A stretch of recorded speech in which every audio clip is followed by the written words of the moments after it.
en un mundo en el que se está hablando continuamente de que ahora lo que importa es el emprendimiento y ese tipo de historias, es decir, bueno, los empresarios de toda la vida, es decir, la gente que tiene iniciativa y que promueve en torno a una idea potente, una idea de negocio detrás. Pues yo creo que Juan Carlos es un ejemplar bastante potente. Es ingeniero de caminos, titulado por la Politécnica de Madrid en el año 90, si no me equivoco. Hay un tiempo que no le tengo rastreado, que es hasta el 98 así, en el que funda Calter. Es una ingeniería que se dedica a estructuras, edificación, torres eólicas, bueno, aeropuertos, puertos, etc.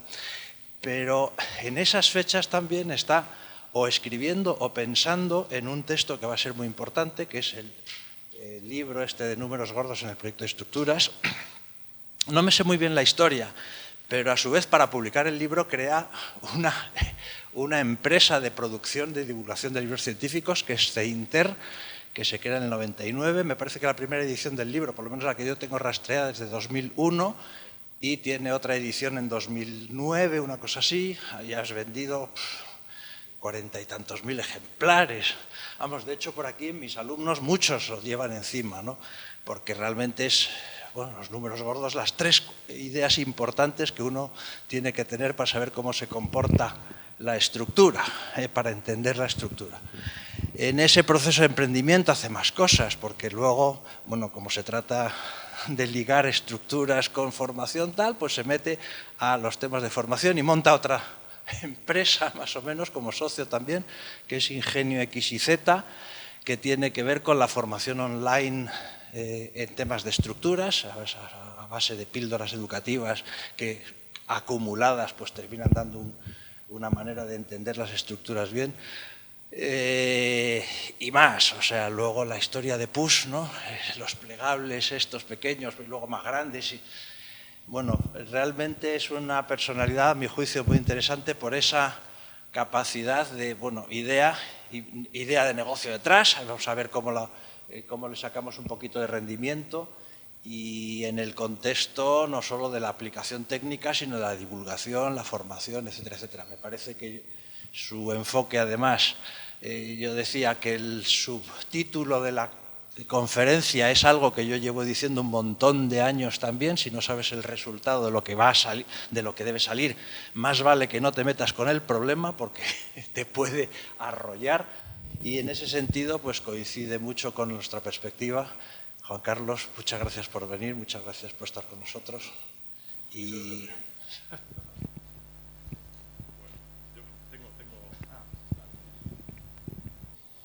Digo que muchas gracias, Miguel, por la presentación, a Jesús Rodríguez también por invitarme, a los organizadores, ¿no? al máster y al programa de doctorado de estructuras de edificación. El título de la conferencia tiene el spoiler en sí mismo, ¿no? Porque podemos decir el secreto de las estructuras, puntos suspensivos, pues es entenderlas, ¿no? Dicho de otra forma, creo que entender es el auténtico superpoder de la persona, ¿no? El que nosotros somos supermanes cuando entendemos, ¿no? El entender te da alas, ¿no? Como el Red Bull. Creo que hay que luchar porque en la profesión de uno entender todo lo que hace. Ingeniero, abogado, conductor de autobús, me da lo mismo, ¿no? Y eso es un poco lo que quiero transmitiros. Lo que voy a dar hoy, hablando de píldoras, es una sucesión de cositas pequeñas, muy fáciles, pero que entiendo que son muy importantes. Cuanto más fáciles, más sencillas, más básicas, más potentes, más metidas en la cabeza de uno, eso es lo que, al final, las ideas sencillas, pocas, pero bien entendidas, son las que dan la potencia de la profesión, ¿no? El Pareto 80-20 es que con el 20% del conocimiento de algo bien entendido, no pasado por rápido, ¿no? Con el 20% se hacen el 80% de las cosas en la profesión, en cualquiera, pero el 20% bien entendido. El problema a veces de la enseñanza, ya me estoy saliendo del tema, el problema a veces de la enseñanza es que el 20% lo da por supuesto y se pone en el 83%, a ver las derivadas. Bueno, eso, claro, ahí llegas con pies de barro a aquel sitio y entonces no entiendes nada. Lo que hay que hacer es empezar despacito. El conocimiento no es difícil, está lejos. Y lo que hay que hacer es andar despacito, adquiriendo conocimientos para llegar a saber cosas, ¿no? Bueno, y ese paso seguro se da con conocimientos firmes, a mi juicio, y es un poco lo que quería decir, ¿no? También aquí está implícito en el no calcules, cuando nosotros hacemos proyectos de estructura, todos vosotros o yo, nos jugamos la vida de los demás, es así de duro y nosotros cuando nos equivocamos tenemos procesos penales casi siempre, ¿no? Civiles a veces si se te abre una fisurita, pero si se cae la estructura y están cerca de caerse y se han caído varias ya, y se seguirán cayendo evidentemente, por ejemplo en el tema de la rehabilitación, estamos sometidos a jueces por lo penal, ¿no? Entonces, ponemos nuestra libertad personal porque vamos a la cárcel si lo hacemos mal. Y eso, pues por eso es importante esta segunda frase, ¿no? Empiezo con una pequeña pildorita de qué es la ingeniería estructural. Esto es una obra que forma parte del cartel de la conferencia, es una obra de Rafael Benítez, con una maravillosa obra de Rafael Benítez, es una unifamiliar ahí en el Cerro del Hipódromo y una maravillosa foto de imagen subliminal.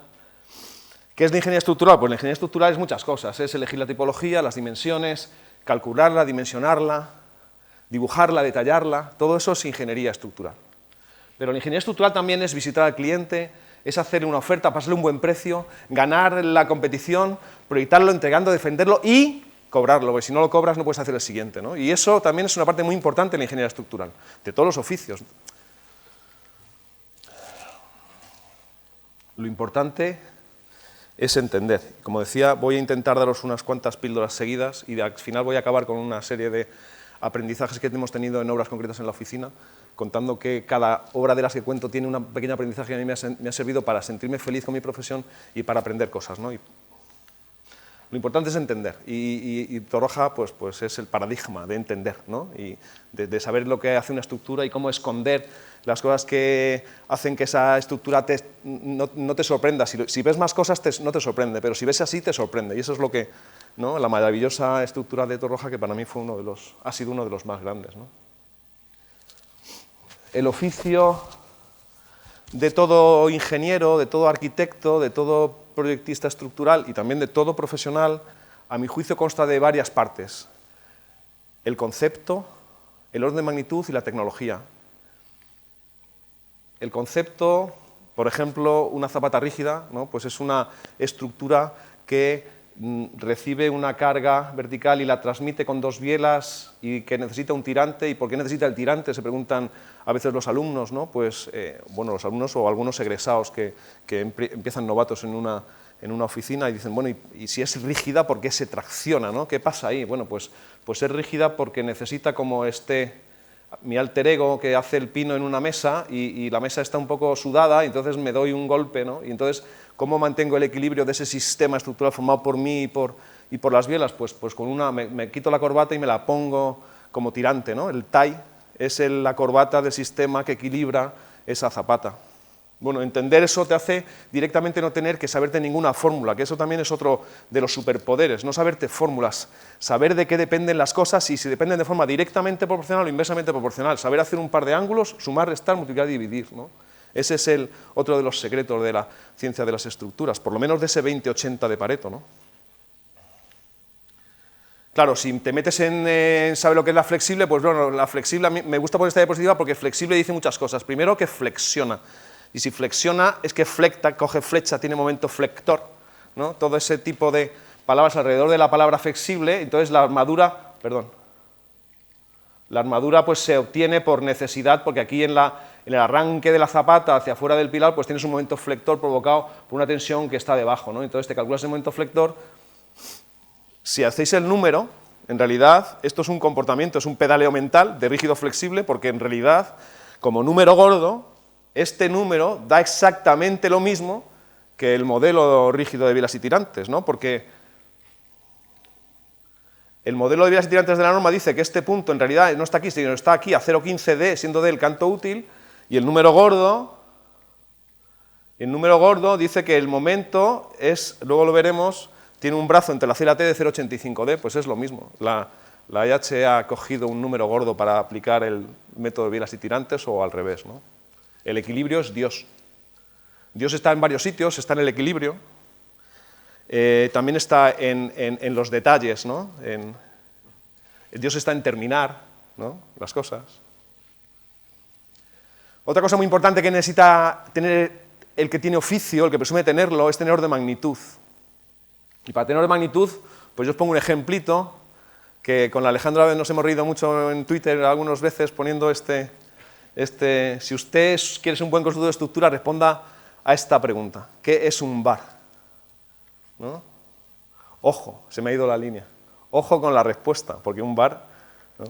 Bueno, pues un bar es 1 kilo centímetro cuadrado, o también son 10 toneladas metro cuadrado, o también son 10 toneladas, ¿cuánto pesa una persona? Pesa 100 kilos, pues bueno, una persona, pues 100 personas metro cuadrado, ¿no? Y como decía Alejandro contestando esa pregunta, ¿dónde está ese bar que caben 100 personas por metro cuadrado, ¿no? Otra cosa que debería saber todo el mundo que hace una estructura es que es un newton. Y muchos no lo saben, o no lo sabemos, qué es un newton. Hombre, ¿qué es un newton? Sí, pues es... No, pero ¿qué es un newton? No sé, un profesional de las estructuras tiene que saber lo que es un newton, igual que le pregunta el nombre de tu hijo y dices Mateo. Mateo se llama mi hijo. Pues un newton tiene que saber lo que es. No vale que diga, no, déjame pensar lo que yo en el fondo lo sé. No, me tienes que decir qué es un newton, ¿no? Y bueno, pues una respuesta es que un newton son 100 gramos, ¿no? Eso es un orden de magnitud que deberíamos tener. Es una medida, el newton es una medida de charcutero, ¿no? Va de 100 en 100 gramos, pues le pides a un charcutero que te dé 2 newton de chorizo cular y esa es la medida que tendríamos todos que controlar, ¿no? Hay una respuesta más poética que alguna vez algún alumno ha dado en clase, que es que un newton es una manzana. Pues también me vale como ejemplo, ¿no? Cosas lógicas. ¿Y qué es un kilonewton? Pasamos a otra unidad que utilizamos mucho. Antes utilizábamos el kilo a tonelada. El kilo a tonelada no necesitaban este embadurne de realidad, porque todos sabemos lo que es un kilo y una tonelada. Pero el newton y el kilonewton no lo sabemos. Yo creo que no lo sabemos. A lo mejor las generaciones nuevas sí lo saben, pero de luego nosotros que nos criamos en el kilo centímetro cuadrado, pues no sabemos muy bien qué es el newton y el kilonewton. El kilonewton son 100 kilos, ¿no? 100 kilopondios, o si queréis ser estrictos, y si no, pues 100 kilogramos, si es que sois capaces de distinguir la masa y el peso. Y también un kilonewton es muy importante que se asuma como que el kilonewton es el peso de una persona, por ejemplo, ¿no? Para anclar el conocimiento íntimo de una magnitud, lo bueno es anclarlo a una realidad física cotidiana, ¿no? Igual que un kilo te asemeja, coges un kilo de naranjas y más o menos sabes lo que es, pues si dices que es un kilonewton y lo asemejas a una persona, te da claramente la distancia a esa magnitud. Además, en el caso normativo, el kilonewton que se utiliza como sobrecarga de uso, por ejemplo, y dices que un edificio de viviendas tiene que tener 2 kilonewton por metro cuadrado, pues ya sabes que se está suponiendo que está una carga equivalente, característica de 2 personas por metro cuadrado, lo cual también te da una cierta distancia al problema, ¿no? Decimos 2 kilonewton y no decimos 2,2, porque no tendría mucho sentido en estructuras hablar de cargas con ese tipo de precisión en las acciones. Eso es muy importante, porque la precisión de las acciones gobierna la precisión del resultado. Y eso viene a continuación para hacer una pequeña discusión sobre el exceso de precisión artificial que utilizamos en nuestros cálculos. Bueno, alguien diría, hombre, un kilonewton, 100 kilos, es un poco una persona, joder, pues no sé, te estás pasando, ¿no? Y yo diría, bueno, no, pero estamos en estructuras, estamos hablando de seguridad, tenemos que tener unas acciones medias, unas acciones características, y estaréis de acuerdo conmigo en que 100 kilos de una persona sí que realmente es el valor característico del peso de, ¿no? La población, ¿no? Tiene un valor característico de peso y 100 kilos podría ser perfectamente el valor característico, ¿no? Así que, bueno, pues eso, digamos que ahí dices, oye, pues la media evidentemente no es 100, pero yo no trabajo con medias.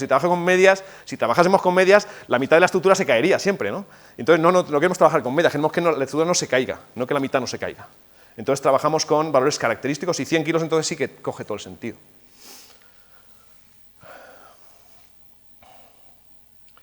Otra cosa relacionada con la precisión y que es también otro, digamos, bueno, me pongo ya tengo 50 y tantos y me pongo en plan abuelo cebolleta, otro consejo, ¿no?, que puedo daros es el de la precisión, ¿no? La precisión, que es una obsesión. Yo creo que la precisión, en realidad hace falta la precisión. La precisión es muy importante, pero yo creo que es más importante la precisión del lenguaje, la precisión de lo que dices, que la precisión de lo que cuantificas. En realidad la cuantificación, pero no solo en ingeniería de estructuras, que somos un poco groseros, trabajamos con toneladas, ¿no? La gente dice, ostras, esto es mucho, son 600 kilos, ¿no? Dice, joder, esto, el ascensor este mete un anclaje aquí que hay que meter, tiene que aguantar 350 kilos, ¿no? Y dice, bueno, 350 kilos, yo me los desayuno, ¿no? Por la mañana, o sea, 350 kilos es una porquería de carga, ¿no? O sea, nosotros trabajamos con 350 toneladas, ¿no? Entonces, digo que la precisión, el estructurista, ¿no?, puede decir que la precisión, como somos unos rudos, trabajamos en centímetros en vez de milímetros, pues somos un poco rudos, decir que la precisión, bueno, tú te escaqueas porque no eres preciso, ¿no? Yo creo que todo el mundo, cualquiera, desde el físico nuclear hasta el astrónomo, trabaja con las mismas precisiones. Lo que pasa es que en diferentes mundos de las dimensiones, ¿no? Nosotros trabajamos en centímetros, y si trabajamos en centímetros nos interesan ¿cuántas cifras significativas nos interesan de un problema? Pues más de 3 te estás pasando. O sea, decir que una cosa vale 3.567,2, te sobran, el 67,2 te sobra totalmente. Si acaso, bueno. Y pongo siempre perdonad ha habido un problema con las fuentes, y siempre pongo el ejemplo de un viaje a Madrid, de Madrid a Valencia. No sé si sabríais decirme cuántos kilómetros hay de Madrid a Valencia. Uno que no sabe de Valencia, ¿no? Que se lo sabe. Pues de Madrid a Valencia hay, ¿cómo? ¿Alguien se anima a decir? 300 y poco, ¿vale? 300 y poco casi lo clavas, ¿eh? Porque hay 300 y poco.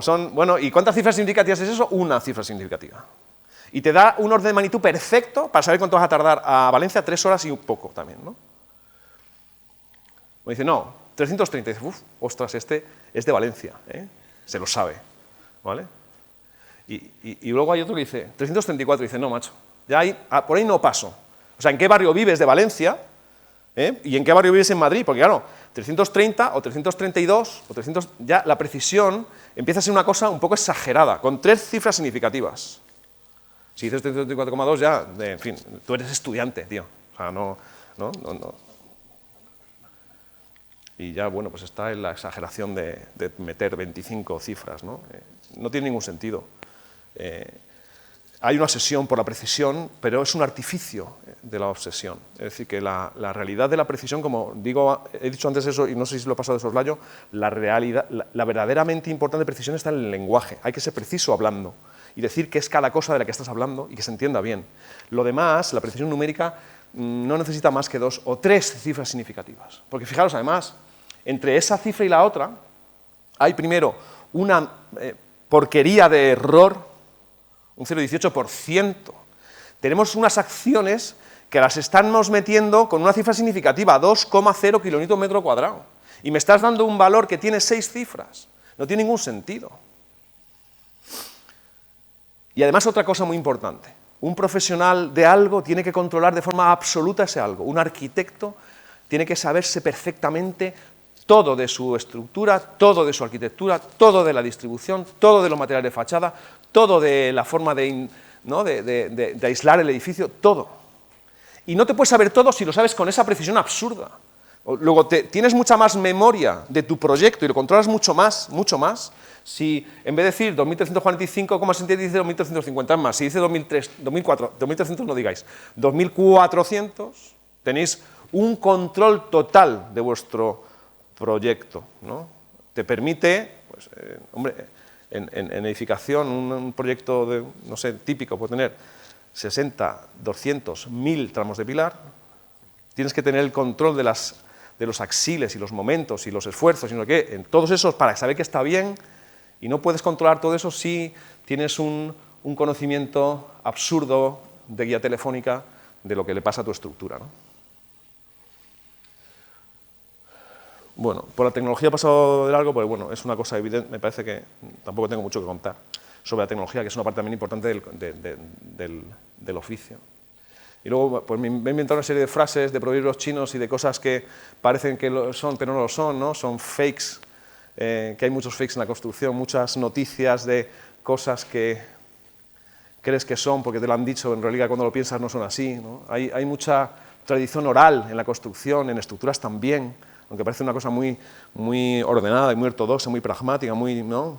En realidad hay mucha tradición verbal. Mi padre lo hizo así, a mí me lo explicaron así, esto se hace así. En las normas tecnológicas viene así, la norma básica, ¿no? Aquella famosa NTE, viene así. ¿Quién lo escribió aquello? Aquí me parece que, ya lo he dicho, un poco los números gordos, que antes hablábamos de ellos, los números gordos son un poco esto. Sacrificar las variables menos importantes para realmente entender el fenómeno. Si un fenómeno depende de 25 variables, pero fundamentalmente de 2, si te dedicas a estudiar las otras 23, te pierdes, ¿no? Lo que tienes que hacer es ver el bosque y después te metes en...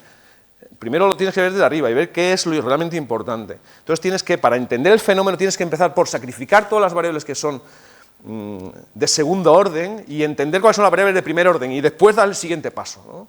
Así que, de alguna forma digo que hacer un número gordo es un acto de valentía, porque tienes que saber sacrificar esas segundas derivadas, esas relaciones, ¿no?, que haces en una tesis doctoral, que te interesa mucho qué le pasa después, sí, ¿no?, porque te sabes todo lo demás y la última parte del 100% del conocimiento, esa que está la tesis doctoral ahí sí que merece la pena adelantar, pero para entender, para obtener profesión, para tener oficio, no hace falta llegar tan lejos. Bueno, otra cosa con la que lucho continuamente, lucho contra las tablas. Las tablas me parece que son un atajo ciego a las cosas, ¿no? Las tablas es una muleta sin la cual te quitan la muleta y te caes. Creo que hay que saber, y eso tiene otra cosa, si quito la tabla prefiero la fórmula, pero en vez de la fórmula prefiero entender, ¿no? Y el entender te va a hacer que la fórmula... Así que con las tablas, pues yo cada vez que veo una tabla digo, joder, qué putada que esto me lo explica con una tabla, porque yo en el fondo no lo entiendo, ¿no? Bueno, esto es una frase famosa que me parece que es muy importante. En fin, hay que hacer todo de memoria. Igual que si no sabes lo que va a dar, no calcules. Si no sabes lo que va a dar, no hagas operaciones. Tú la operación antes de hacerla tienes que saber lo que va a dar. Y después cuando la haces dices, pues sí, tiene que dar como 25, da 23, pues sí, está bien. ¿Da 230? No, ostras, me he equivocado, ¿no? Si no haces la operación de memoria, ¿no?, que eso es una cosa que se aprende de niño, hacer, ¿no? Mi hijo quiere ir a la calculadora porque le ponen problemas de quebrados y quiere la calculadora a toda costa. Y yo, claro, no, porque hay que hacer las operaciones de memoria. Hay que continuamente, en la vida cotidiana, os recomiendo, si os estáis moviendo con números, y os vais a mover con números seguro, que estimuléis la memoria y estimuléis la capacidad analítica de cálculo mental, para que cuando hagáis operaciones con la calculadora, que os vais a equivocar seguro, ¿no?, esa es la ley de Murphy, pues no os equivoquéis porque os dais cuenta de que os equivocáis.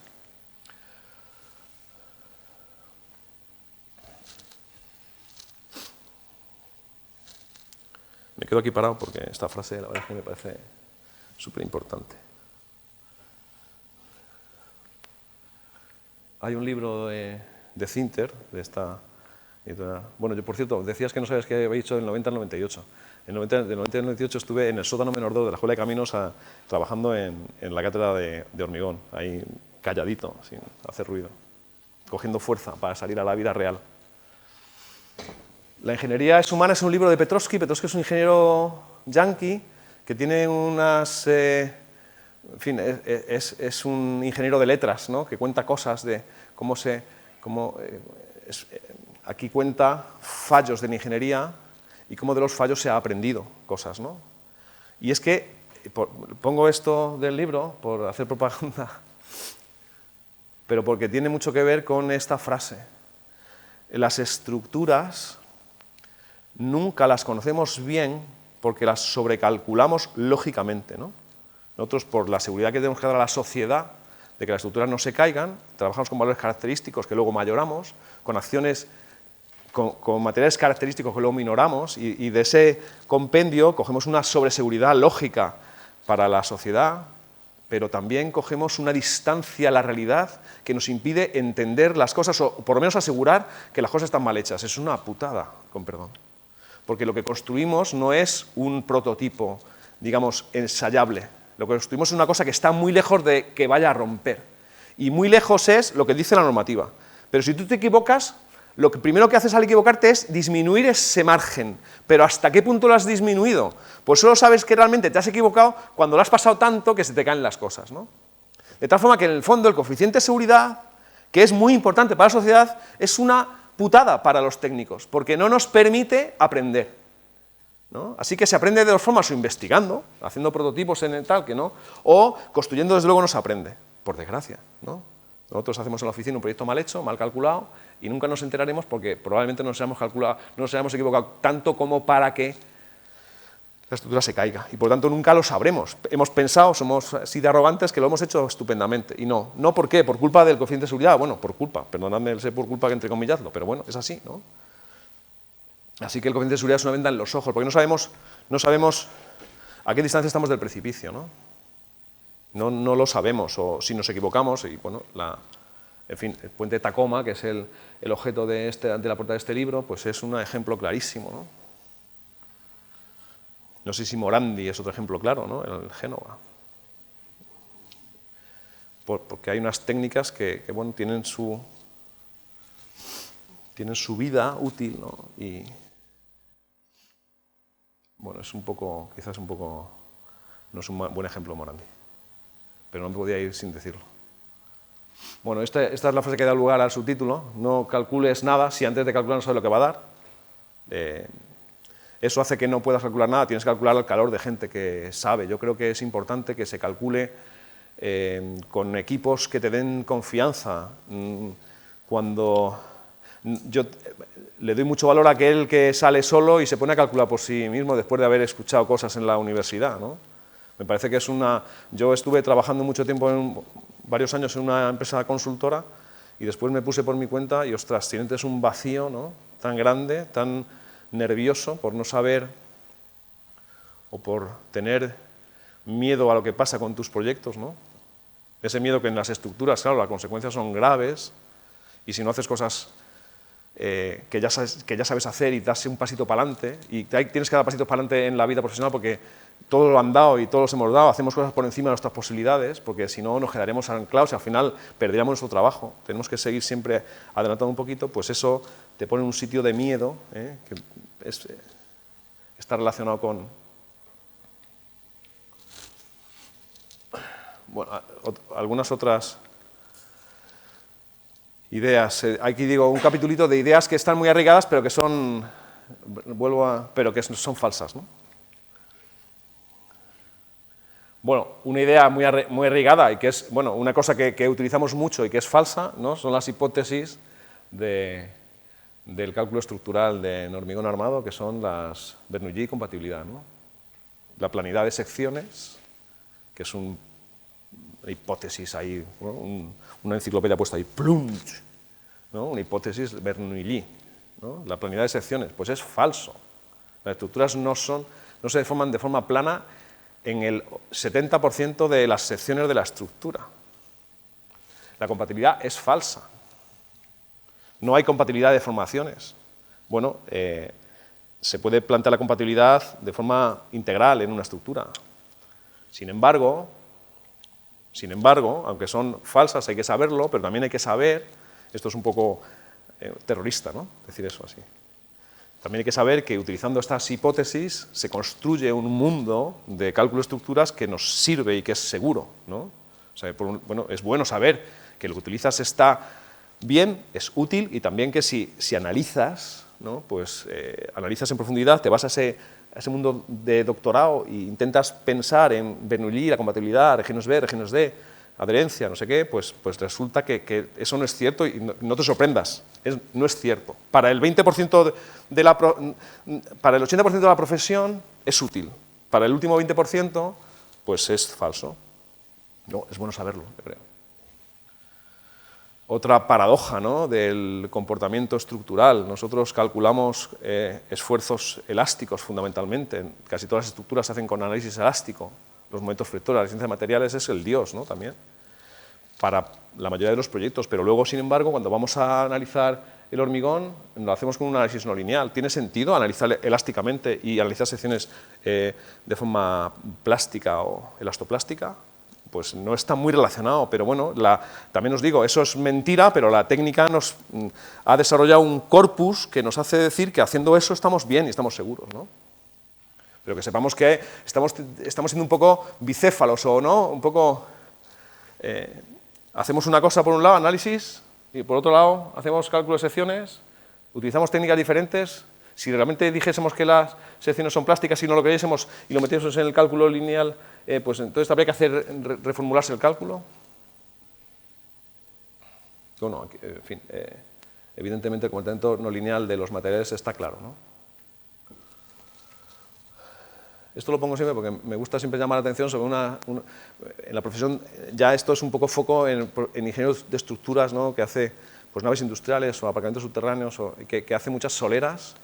Os quiero llamar la atención a los que vais a trabajar en el mundo de la construcción, en el mundo o que estáis trabajando, en los que las soleras, en un edificio de una planta, la solera es el 50% de la superficie, en un edificio de 2 plantas, la solera es el 33% de la superficie.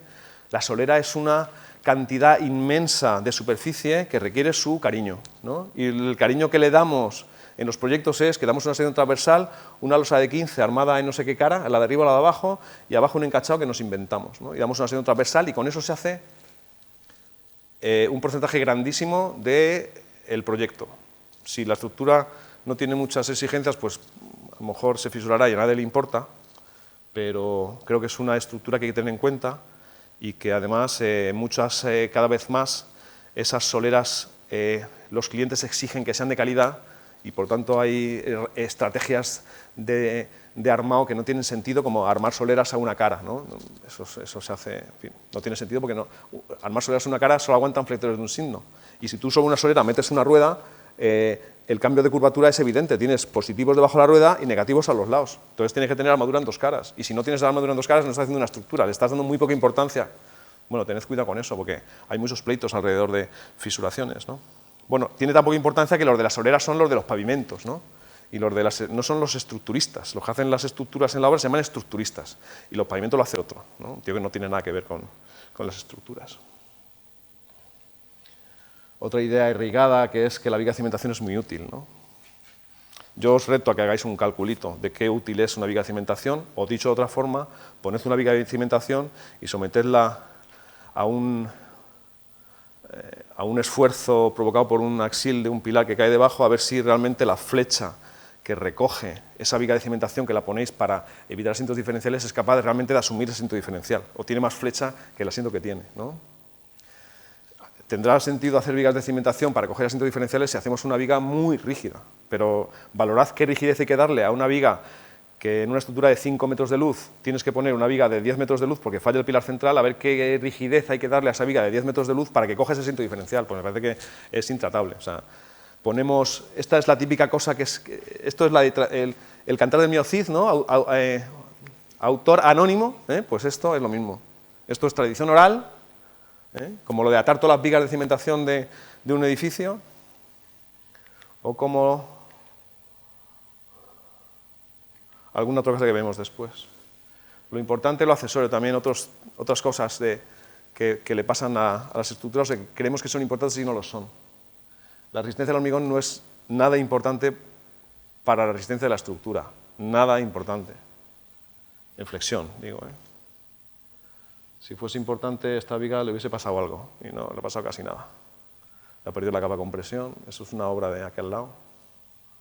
Bueno, eso estaba relleno con ladrillos, no sé si está la foto previa, eso estaba relleno con ladrillo.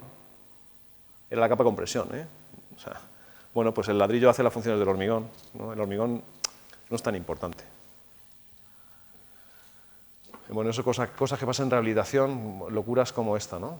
Esto era una viga. Bueno, ahí no ha pasado nada porque pasan muy pocas cosas. Tenía que pasar muchas más cosas, que eso da para otra conferencia. La sociedad no asume que nuestro trabajo es muy importante y tiene muchas consecuencias y no nos da importancia a lo que hacemos. Esta es una frase evidentemente totalmente endogámica, ¿no? Y corporativa. Porque no pasan muchas cosas. Si pasasen muchas cosas nos meteríamos más miedo. No metemos miedo y entonces nos tratan menos. Otra cosa completamente instaurada, control de fisuración. Pues si queréis controlar la fisura de vuestras obras, lo que tenéis que hacer es construir bien, no calcular bien. Calcular es lo de menos. Con el cálculo de fisuras que promulga la normativa de todos los países, se controlan muy bien las fisuraciones por acciones directas. El 80% de las fisuras de nuestras estructuras se provocan en fase constructiva por acciones indirectas. Porque has echado mucha agua al hormigón, porque no has curado bien, porque ha venido un soleamiento y no has tenido en cuenta, porque has vibrado mal, por infinidad de razones se producen fisuraciones en hormigón y casi nunca es porque has calculado mal la abertura de fisura, que por cierto, la abertura de fisura, la fórmula no sirve para calcular la abertura de fisura, sirve para tener una distancia, cómo de bien está hecha la estructura de efectos de fisuración, ¿no? Cuando dices, yo quiero que la WK sea 0,2 milímetros, estás diciendo que exiges que tu estructura se comporte bien a fisuración, no que la fisura va a ser de 0,2, vete y mídela a ver si es 0,2, no es así.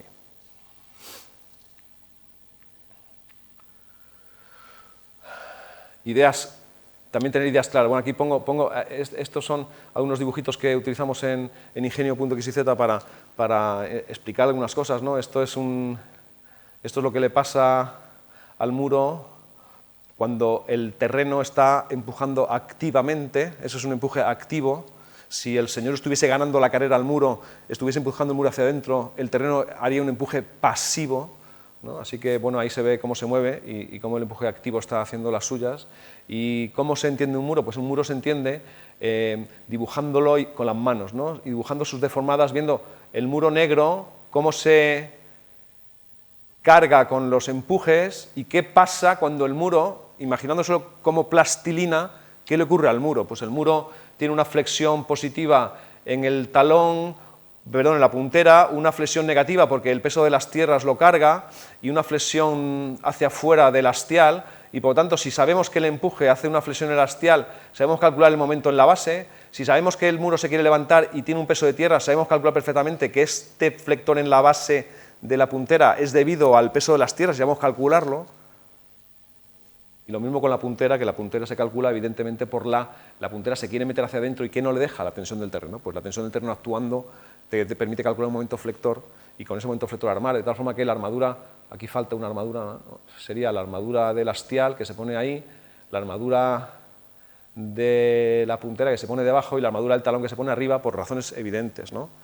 Ahora con las técnicas modernas de armado que son más fáciles poner más hierro y más fácil, antes era más barato poner menos hierro, aunque fuese más difícil, pues se armaban los muros de esta manera, ¿no? No se ponía armadura inferior en el talón ni armadura superior en la puntera, porque realmente no lo necesitaba por razones de esfuerzos, ¿no? Otra cosa clarísima de las ideas claras, y esto es este tema de las juntas es paradigmático respecto de lo que es la tradición oral, ¿no? Las juntas en estructuras. ¿No? Hay que hacer un silencio y decir, joder, macho, la junta. Se llaman mal, porque las juntas no juntan, las juntas separan. O sea que ya estamos mal, es que se llaman al revés. O sea, no entendemos nada, ¿no? O sea, se llama junta porque queremos juntar dos cosas que están separadas, ¿no? Bueno, pues ahí ya empiezan a nacer los problemas. Las juntas son problemas continuos. Esto son fotos que hice con mi primer intento de tesis sobre juntas, que luego desembocó en un trabajo profesional muy interesante, pero no en una tesis. Y bueno, pues fue una recopilación de patologías asociadas a las juntas, ¿no? Las juntas son elementos terribles. Y en algún momento escribí un párrafo que dice la torre de Babel, que son las juntas. Hay infinidad de nombres a las juntas y en realidad una razón muy clara, que es evitar que los movimientos térmicos afecten al comportamiento estructural y que las acciones de retracción también hagan eso, ¿no? Para lo cual hay unas juntas definitivas que son las de dilatación, que también es falso, porque, por ejemplo, en el caso de las estructuras de hormigón, las estructuras no se dilatan, es la segunda mentira, ¿no? La junta de dilatación son dos mentiras juntas, no juntas, sino que separan, y no es de dilatación, sino que es de contracción, porque las estructuras de hormigón, la retracción es mucho más potente que la variación de temperatura y, por lo tanto, todas las juntas del mundo lo que hacen es abrirse, nunca juntarse, ¿no? Bueno, pues esto también es una tradición oral, la tradición oral famosa de los 40 metros, ¿no? Que esa era una frase con la que nos topamos todos de repente, y 40 metros y 38 se puede, ¿no? El otro día me enfrenté con una... Perdonad, nos solemos meter mucho los profesionales de estructuras con las OCTs. Bueno, me voy a meter un poquito solo, un minutito. Me llaman de una OCT porque hemos hecho una estructura de 42 metros. y que quieren que le justifiquemos la disposición de no juntas en esa estructura, ¿no? Y dije, hombre, si 40 vale, joder, 42, me tendría que valer, ¿no? No, pero administrativamente hay que justificarlo. Y bueno, pues vamos a intentarlo, ¿no?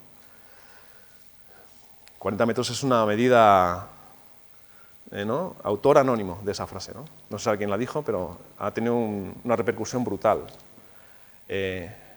Se hacen estructuras de 300 metros sin juntas sin ningún problema. Lo que hay que saber es qué le pasa a la estructura cuando actúa la acción térmica, la acción de retracción, intentar solventar los problemas que te provoca esa estructura larga, ¿no? Sin juntas. Y los problemas que genera, os lo digo así rápido y al pie. La losa se puede fisurar muy poquito porque los pilares no tienen capacidad cortante para fisurar la losa es una cosa muy rígida y los pilares que hacen como de caña de pescar, cuando la losa quiere acortarse, intentan que no se acorte, por lo tanto traccionan la losa, no tienen la capacidad de traccionar suficientemente como para que fisure de forma estabilizada. Eso es un problema que no suele aparecer. Tienes un problema de cambio de flexión en el forjado que tendrías que tener en cuenta, se te va a fisurar en paramento inferior en los pilares, eso tienes que, bueno, más que calcularlo, casi curarlo, ¿no? Le pones armadura y punto. Y luego tienes que tener precaución porque los pilares extremos se mueven mucho, y al moverse mucho, porque puede más la losa que el pilar, al moverse mucho, generas un esfuerzo deflector en el pilar que tienes que tener en cuenta. Que tienes que tener en cuenta de forma no lineal, porque si lo tienes en cuenta de forma lineal, que es lo que hacían, supongo, los que decían 40 metros, los que lo tienen en cuenta de forma lineal, el pilar se les rompe. Pero es que la estructura no es, por suerte, lineal, ¿no? Entonces el esfuerzo se desvanece con la fisuración, en gran medida. Ideas claras, pues la flexión es otro paradigma de las ideas claras. De hecho, fue el número gordo por excelencia, ¿no? Pues, la flexión, que es un momento flector, que tiene una respuesta en compresiones, una respuesta en tracciones, y el par CT por Z, pues tiene que ser equilibrado con la M. Y entonces de ahí, si me invento la Z, ¿cuánto vale? Pues bueno, te haces el diagrama de pivotes y no sé qué, pero si la Z me la invento y me la invento razonablemente bien y la Z vale 0,9D, 0,85D, pues tienes un número que, vamos, aciertas 99% de las veces, ¿no? Con alguna salvedad, porque claro, aquí cuando tiras de T, necesitas C para equilibrar, que es el hormigón solo vale para equilibrar, no es importante, lo importante es la armadura y el brazo. Y el hormigón se equilibra, si tienes más flexión, pones más armadura, pones más T, ¿y qué hace el hormigón? Bajar su fibra neutra. Cuanto más momento, más fibra neutra, ¿no? Entonces, cuanto más fibra neutra, menos eficacia, porque el Z baja. Bueno, hay un momento en que ese problema hay que pararlo, porque si no tendería a que la armadura no trabajaría, hay que pararlo con el momento límite, el momento tope, ¿no? Con este tipo de estrategias, que ha habido pues muchas, ¿no? Pero que en el fondo es lo mismo, parar o decir, el hormigón hay un momento a partir del cual no trabaja, y a partir de ese momento en que no trabaja, la compresión que necesito de más la aporto con la armadura superior. Si sabes esa estrategia, esto es universal. No, pues esto, vamos, yo en mi experiencia personal, yo salí de la Escuela de Caminos en el año 90 y, bueno, pues me lo sabía hilvanado, ¿eh? No me lo sabía bien cosidito. Y vas aprendiendo y eso me pasó una experiencia física real con mi jefe, Pepe Romo, que estuve 2 días haciendo el dimensión de una viga y Pepe en un minuto dijo, esto está mal, Juan Carlos. Pues llevo 2 días, soy ingeniero de caminos, ¿cómo que pues estaba mal. Y al día siguiente vuelvo y estaba mal otra vez. Digo, Pepe, tío, ¿cómo lo haces, macho? Pues así. Pues es que el momento esté por Z, joder. Tanto pivote y tanto pivote. El pivote es muy importante y además es súper divertido, ¿eh? Pero, coño, la base es esta. No empecemos por el final. En las universidades, perdonad que os lo diga, yo también soy profesor de universidad, empezamos por el final. Fijaros la variación que hay. Este numerito me lo hice el otro día. La variación que hay de hacerlo bien a hacerlo fácil, ¿eh? El cortante es otra historia, ¿no? Un poco galáctica. El cortante, bueno, esto es verdad. Toda esta historia de las tensiones tangenciales, San Venane, no sé qué, la distribución parabólica de tensiones tangenciales. El cortante es un recorrido de las cargas, porque el hormigón en estado límite último no es constante, no es lineal, está roto, no es continuo, no es un medio continuo, es un medio discontinuo, por lo tanto, o te inventas algo, que es que las vigas se caían en el hormigón, ¿no? Se caían porque intentabas explicarlo así, y en el principio del siglo XX el hormigón se caía, las vigas se caían, ¿por qué? Pues porque faltaba extrañamente faltaba armadura de cortante, que no se entiende si no lo explicas así. ¿Cómo que se entiende, no? Digo siempre, ¿cómo entiendes que el hormigón necesite cercos para resistir el cortante? Intuitivamente, o lo explicas el cortante así, o eso no se entiende. Pues el cortante es debido a la necesidad de equilibrar este nudo inferior, porque la biela baja y aquí no hay equilibrio, entonces tienes que subir la carga de nuevo para acá.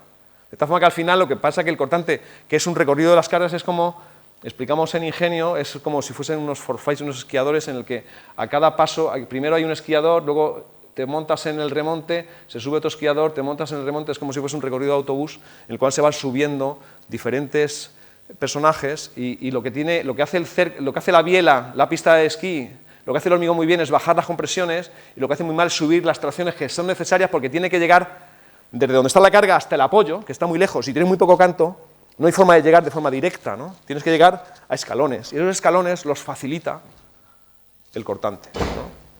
Se genera evidentemente una estructura flexible y la flexión necesita cortante. Otra cosa que no sé si se entiende, que bueno, estudias postesado y no sé qué, en el fondo dices, bueno, el postesado está relacionado. Cuando empiezas a estudiar postesado, a mí me planteas esta duda. Hablas de postesado, hablas de compresiones del hormigón, pero en realidad el rey del postesado es la armadura que pones activa, ¿no? Es el rey, y la armadura la traccionas. Entonces estamos diciendo que comprimimos el hormigón, pero traccionas la armadura, pues en el fondo es que el postesado es eso, lo que consigues es comprimir, porque lo que está haciendo un señor es tirar. El acero activo es una herramienta de compresión del hormigón, ¿no? Y por lo tanto, solamente es la única forma que ve un tecnólogo de decir, oye, ¿cómo comprimo el hormigón? Pues coño, pues tira de él, pero si tiro de él, se me viene la viga, pues entonces lo que tengo que hacer es empujar. O sea que realmente la compresión está en los zapatos, ¿no? En la placa de anclaje es donde está la transmisión, ¿no? O luego el postesado, evidentemente, esto es un postesado centrado, el secreto del postesado es descentrarlo para coger flexiones, porque al final lo de la compresión del hormigón tampoco es tan importante, ¿no? Vale, y termino en 10 minutitos o 15 haciendo un repasillo de 5 o 6 obras que, como os dije antes, para mí han significado al revés que el astronauta, un pequeño paso para la humanidad, pero un gran paso para mí. Porque me ha hecho sentirme feliz con mis compañeros, con la profesión y con las estructuras. Bueno, pues son pequeños obsequios que recibes, ¿no?, de trabajar. Y entonces hay algunas cosas que...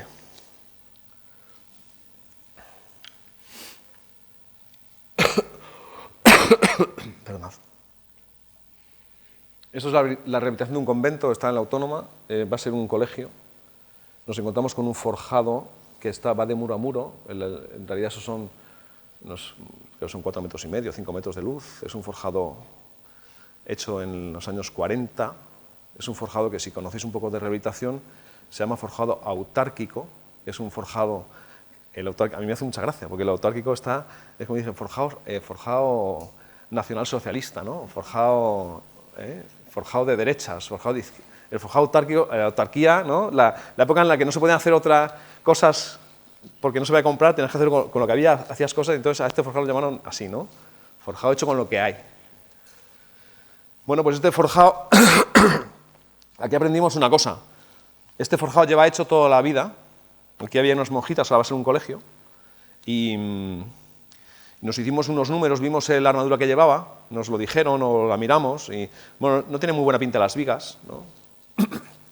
Nos hicimos unos números rápidos y dijimos, hombre, pues la armadura que lleva acá es poca, es de poca calidad, pero es suficiente. El PL2 partido por 8 lo coge, le sobra un poquito, perfecto.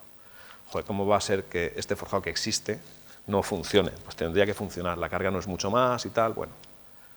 Dijimos, en un primer vistazo dijimos, ok, ¿no? Pero después apareció lo que era, lo que no habíamos visto, ¿no? Con el estudio de detalle, apareció un problema que es muy importante, y es que de la armadura que estaba suficientemente dispuesta para trasladarse en compresiones al hormigón, el esfuerzo rasante que se tiene que generar para que la tracción a la compresión, para que la tracción suba a la compresión, ¿no? Ese esfuerzo rasante que genera que ambos cordones trabajen como una sección completa, que en una sección nueva siempre tienes garantía de ello. En esta sección, cuando nos hicimos el número, era incapaz el rasante de ser transmitido, ¿no? De tal forma que esa armadura no se podía aprovechar en absoluto. Así que tuvimos que, para desgracia del promotor y del arquitecto y nuestra, que habíamos dicho que entendíamos que sí podía porque el número rápido había sido que sí, cuando entramos en detalle dijimos, ojo, tiene la armadura suficiente, pero el rasante no es capaz de pasar la tracción del centro de vano hasta el apoyo, ¿no? El numerito rasante, que es muy sencillo y que además no tiene mucha discusión. La superficie de contacto por la longitud de media viga tiene que ser capaz, con la tau que supongas, de pasar toda la tracción del centro vano arriba. Y eso no era capaz, de tal forma que era de alguna forma un cáncer que tenía esa estructura y tuvimos que reforzarla. No, es más, luego como había poco canto, la única solución que apareció como posible es la que está planteada ahí, que la foto no se observa, porque esto es un suelo radiante que se pone en la losa. Hicimos para perder el mínimo canto posible, hicimos una mini losa postesada que iba de lado a lado, con unas estrategias, porque claro, cuando tienes el postesado, el problema que tienes aquí es que tú tienes que tirar desde el costero, ¿no? Entonces no puedes, y cuando tienes una estructura con muros, pues tienes que inventarte una situación de tirar desde dentro, hacer un poner el anclaje justo pasivo pegado al muro, tirar desde aquí, el siguiente poner el pasivo aquí, el activo allí, y así sucesivamente, para garantizar que el postesado pues llega casi hasta el final. Y bueno, pues no hubo más remedio, ¿no? Es una pena, pero bueno, aprendimos de que esos números rápidos que te hace de P2 partido por 8, pues que tienes que comprobar más cosas, ¿no? Y el rasante aquí fue...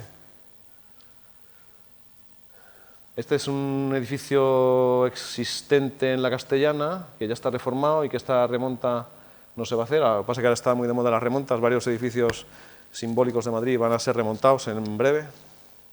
Este es uno de ellos, pero no se va a remontar, en fin, yo creo que por cuestiones urbanísticas no ha habido al final posibilidades de hacerlo, aunque la estructura sí que se ha proyectado para un futuro remonte.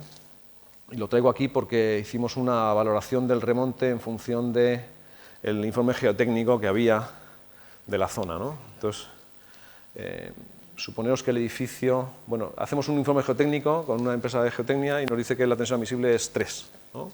Pues no está mal, porque siempre es 2. Así que 3 es vez y media, ¿no?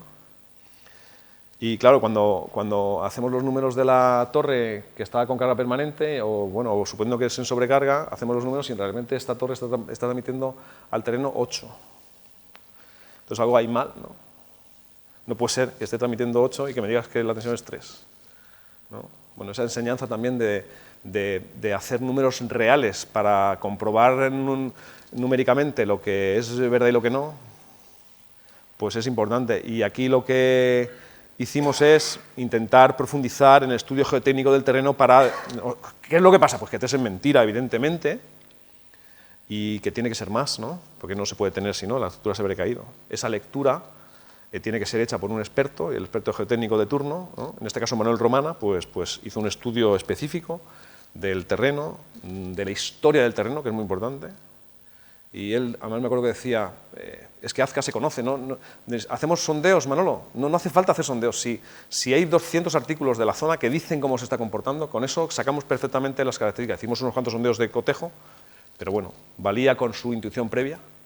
Hicimos unos modelos analíticos y se tomaron una serie de decisiones y bueno, pues al final la tensión admisible era del orden de 10 o algo así, ¿no? En Azca. Es una tensión admisible muy asumible. Y estamos haciendo otros edificios en la zona y las tensiones admisibles andan en ese entorno.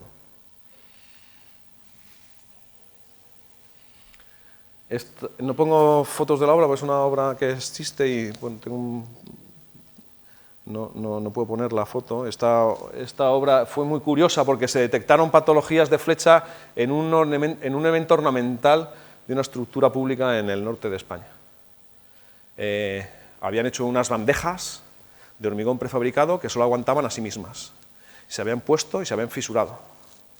Entonces, pues, había un pleito ahí, ¿no?, entre la propiedad, el prefabricador y no sé qué, y nos llamaron para ver si decíamos algo, ¿no? Porque, bueno, los cálculos había hecho una ingeniería de prestigio, había hecho los cálculos, y nosotros los miramos y nos daba lo mismo que a ellos, ¿no? Que no pasaba nada, que las fisuras no se producían. Y sin embargo, las fisuras eran un hecho que estaba ahí. Y además las cargas eran las que eran, no es que había más cargas o menos cargas. No había muchas dudas respecto de que los cálculos estaban bien hechos ni que las fisuras estaban, ¿no? Entonces lo que falla, ¿qué es? El modelo de cálculo de la fisura. Ahí descubrimos una cosa muy importante. Este tipo de estructuras, claro, cuando tú haces cualquier modelo de fisuración, el tension stiffening digamos, la evaluación del tension stiffening es muy parecida cuando tienes un valor grande de la acción, estás un poco lejos de la fisuración, que es lo que pasa aquí. Es decir, estas curvas con la IH, con el EC2, etcétera, por aquí son todas parecidas. Y el mundo de las estructuras está aquí. El estado límite de servicio siempre está por aquí. En esas estructuras, ¿qué pasaba? Pues pasaba que estaban cerca de la fisuración por su propia configuración. De tal forma que aquí sí que es dramático el modelo de cálculo normativo que elijas, ¿no? Y la EHE, que es la norma con la que habíamos hecho los cálculos, tanto la ingeniería previa como nosotros, daban unos valores que no eran ciertos.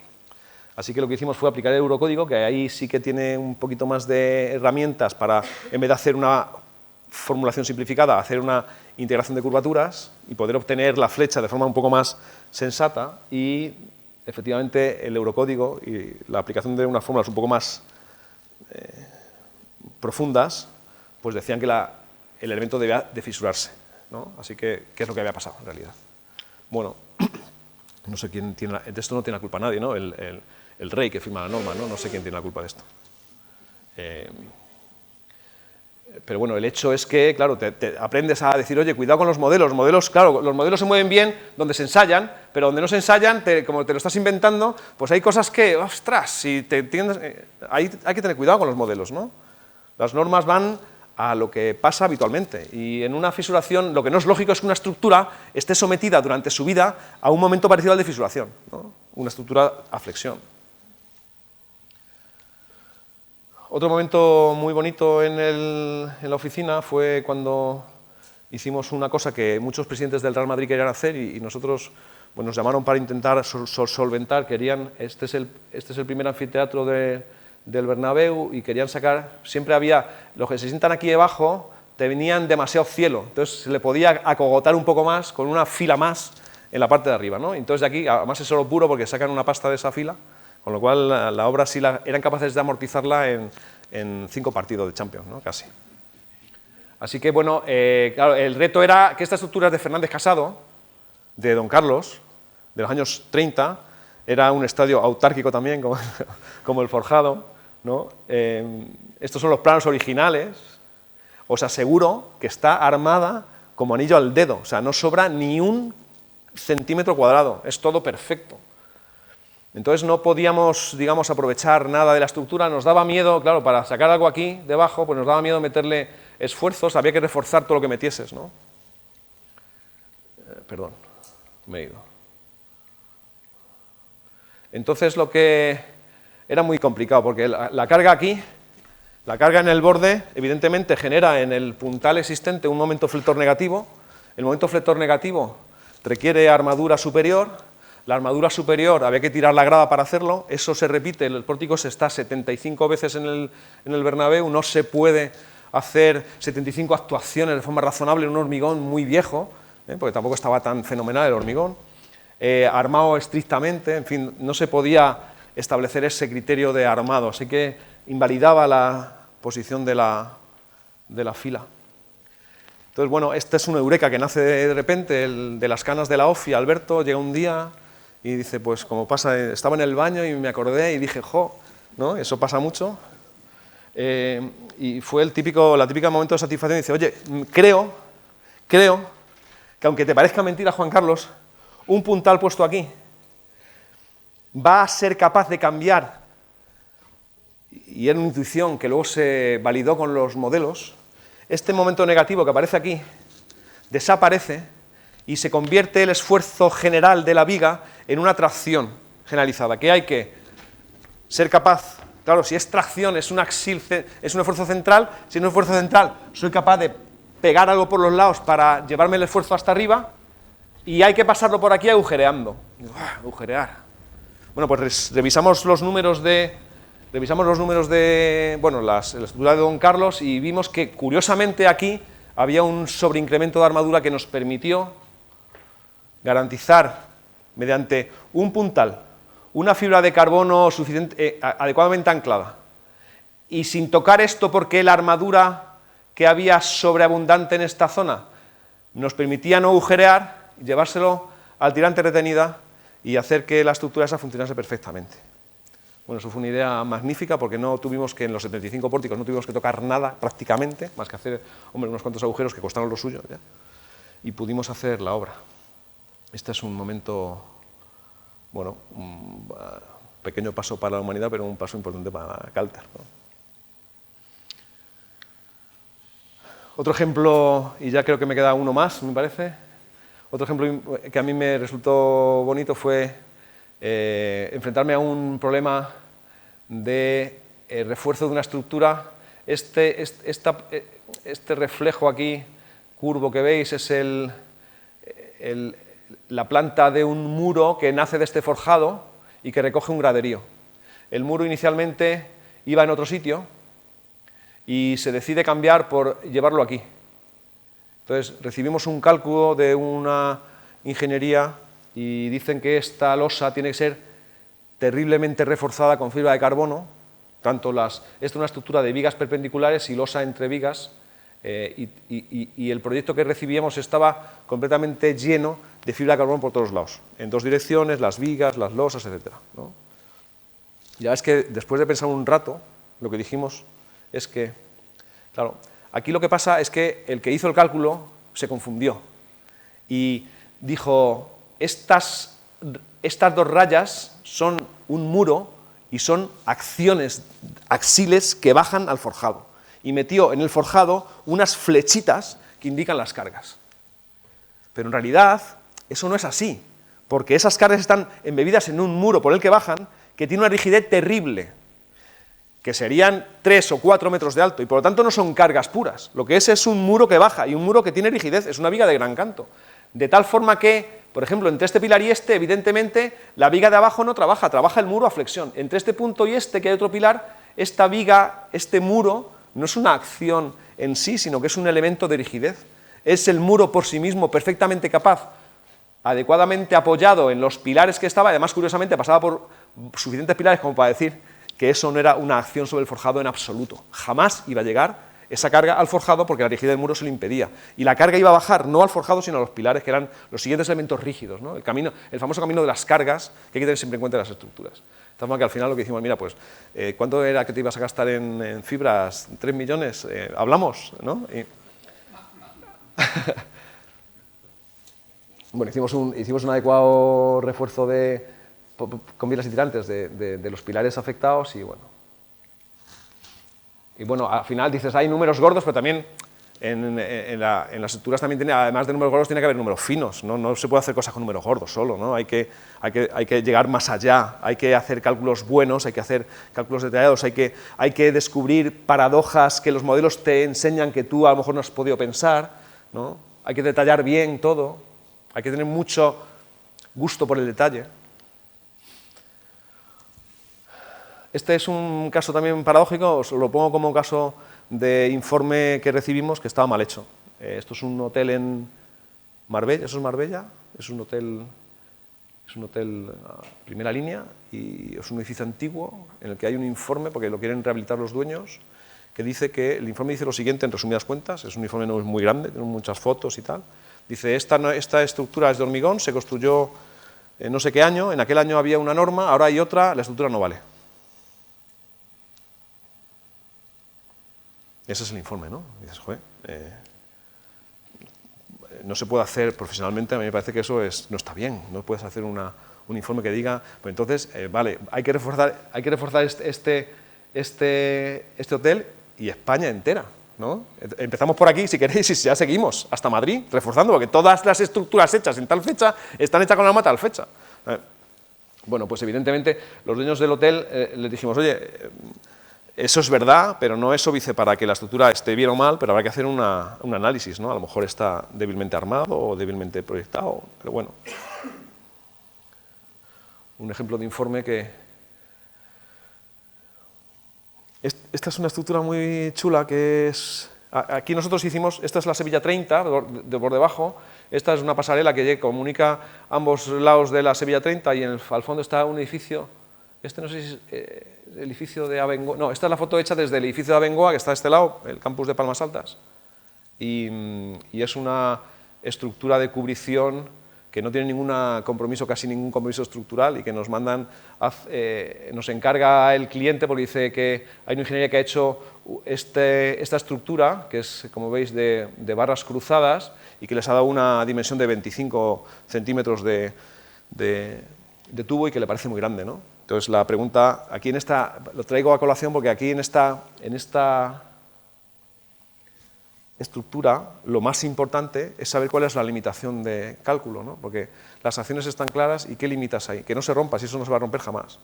La limitación, de alguna forma, es la flecha horizontal admisible para que no dé miedo al tío, para que sí le dé miedo. Es decir, ¿cuál es la limitación de esa estructura? Pues la flecha, la rigidez de la estructura, que es un poco subjetiva porque no hay normativa que te diga cuánto se puede mover una estructura de cerramiento de una pasarela. Entonces tienes tú como ingeniero, como arquitecto, como responsable de esa cubrición, decidir cuáles son lo que tu cliente está buscando en esa estructura, que tampoco está muy claro, ¿no? Entonces lo que decidimos en esta estructura es, vamos a hacer un trocito en el taller con una dimensión que al arquitecto le entraba y que nosotros creíamos que en el modelo funcionaba bien. Hicimos un modelo a escala real en un taller en Asturias, nos fuimos a verlo, ¿no? Y entonces allí la reunión fue muy divertida porque estamos en la cúpula y entonces los ingenieros de Calter y la propiedad y el dueño de la pasarela, pues hacíamos así para ver si esto es rígido o no es rígido, ¿no? Y un poco fue esa la forma de decidir si la estructura nos gustaba o no nos gustaba. Garantizamos los estados límites últimos, que eran garantizados fácilmente, y el estado límite de servicio, la aceptación de esa estructura como un buen comportamiento de estado límite de servicio, la hacíamos casi como en la propia obra. Eso siempre me recuerda lo de ir allí a la obra a hacer eso, como una reunión que tuvo el director de obra del aeropuerto de La Coruña, que yo estaba de becario cuando se hizo allí, trabajando en La Coruña en otra cosa, y me contaba otro compañero mío de habitación que estaba trabajando en el aeropuerto que se habían juntado a discutir si el proctor de la explanada que estaba haciendo la constructora era óptimo o no era óptimo, ¿no? Entonces decía, dice que estaban allí en medio de la pista el director de obra y el jefe de obra y los dos ingenieros discutiendo. Y se les escuchaba decir, yo creo que este proctor está cojonudo, ¿no? Y decía el otro, pues la verdad es que yo creo que sí, ¿no? Yo creo que tiene buena pinta, ¿no? Esa es la forma, ¿no? Bueno, es una forma como otra cualquiera de decir, de hacer la admisibilidad de algo, ¿no? Hago una pequeña incursión en rehabilitación, es una sucesión de cosas, una sucesión de fotos de cosas que pasan en las estructuras. Esto es una estructura en Gran Vía, una pequeña intervención que nos ha dado mucho miedo en la oficina durante mucho tiempo, que hemos hecho con mucho cuidado porque nos daba miedo, había que quitar esta viga y teníamos encima 8 pisos de cerramiento muy pesado y teníamos que hacer aquí una actuación que nos daba mucho miedo, la verdad. Da miedo, esas cosas dan miedo porque es que nosotros tenemos la oficina aquí a la derecha hace unos meses y cuando pasábamos por aquí por Gran Vía pues mirábamos a ver si aquí encima hay una estatua y yo miraba siempre desde Plaza España a ver si la estatua no se había caído todavía, ¿no? Porque realmente este tipo de actuaciones dan miedo, la rehabilitación da miedo. Mira, eso es una foto de antes de ayer, en una obra, corrosión, ¿no? Eso que tengo en la mano es acero, ¿no? Esto es una obra que esto está pasando ahora mismo en una isla del Mediterráneo. Un pilar destrozado. Este es otro pilar destrozado. Son cosas que te encuentras en obras que han... Y es curioso porque esta obra ha estado en uso de alemanes, ¿no? Hotel, hasta septiembre, ¿no? La época de hoteles es hasta octubre, por ahí. O sea que esto ha estado lleno de alemanes hasta antes de ayer. Y nos ponemos a abrirla y nos encontramos con esto.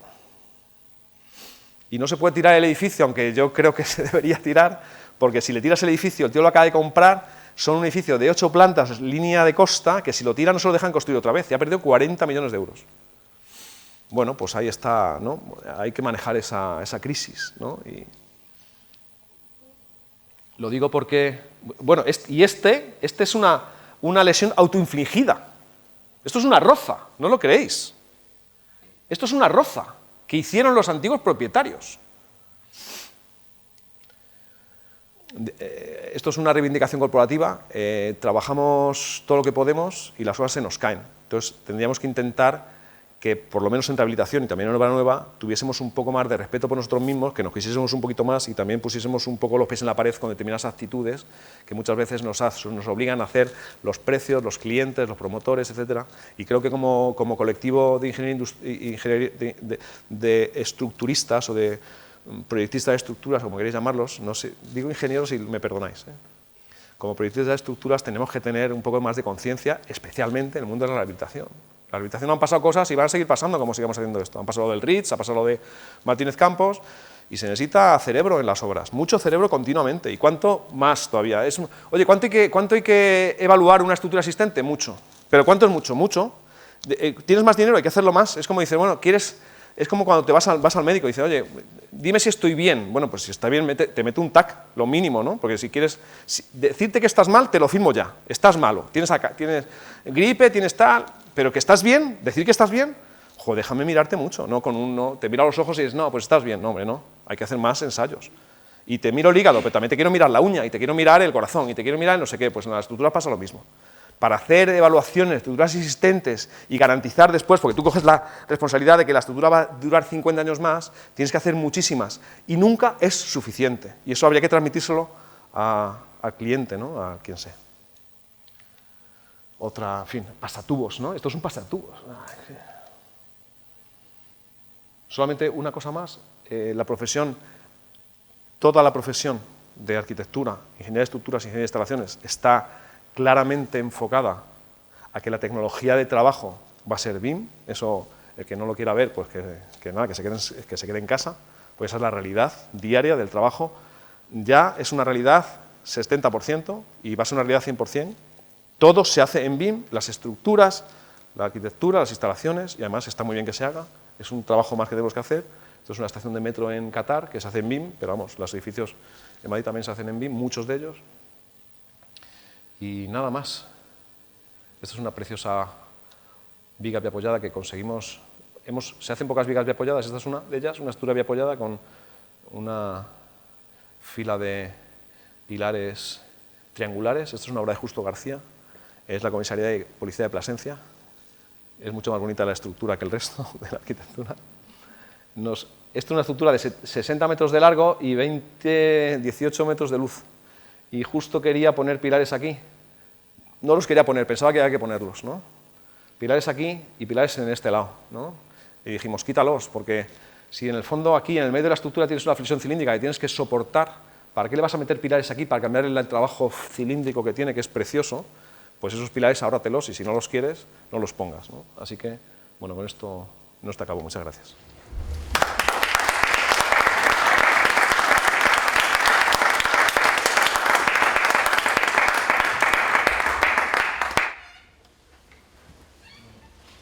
¿Queréis hacer alguna pregunta o algún comentario? Yo tenía alguna. Claro. En el tema del Bernabéu, ¿tuvisteis alguna precaución para asegurar que el puntal entraba en carga? Sí. Se practicó un reapuntalamiento inicial en cada pórtico. Con lo cual, la estructura que diseñáis pues sustituye mecánicamente casi a lo que hay, ¿no? Quiero decir que ese es un detalle importante, ¿no? En esa misma obra, ¿cómo anclasteis la fibra de carbono? La fibra de carbono llega hasta... Se ancla con esa especie de ancla, ¿no? de chapa, se pega la chapa y la chapa se clava en la viga. Pero lo procesasteis transversalmente para que hubiera algún rozamiento. No, se atornilla la chapa. Se atornilla la chapa para garantizar la compresión, sí. Vale, de acuerdo. O sea, dais la compresión transversal para anclar como por efecto pinza la fibra de carbono. Esa la copiaré. Es muy buena. Con permiso, No, por supuesto. Mira, el mundo civil es así, ¿no? Las cosas se cuentan y se copian y no pasa nada. El mundo industrial es diferente. En el mundo industrial tienes que firmar NDAs continuamente para que no... Luego pasa... Ese mundo es muy curioso porque nosotros en el mundo civil somos muy generosos, me parece a mí, todo el mundo, ¿no? Todo el mundo cuenta sus cosas, va a los congresos, explica lo que ha hecho y luego la gente, pues lógicamente lo copia y lo hace, ¿no? Y se utilizan técnicas de prefabricado que se repiten en 1000 sitios por 1000 ingenieros diferentes, ¿no? Luego viene el mundo industrial y dice que, por ejemplo, en las torres eólicas, que nosotros tenemos cierta experiencia, patenta uniones, ¿no?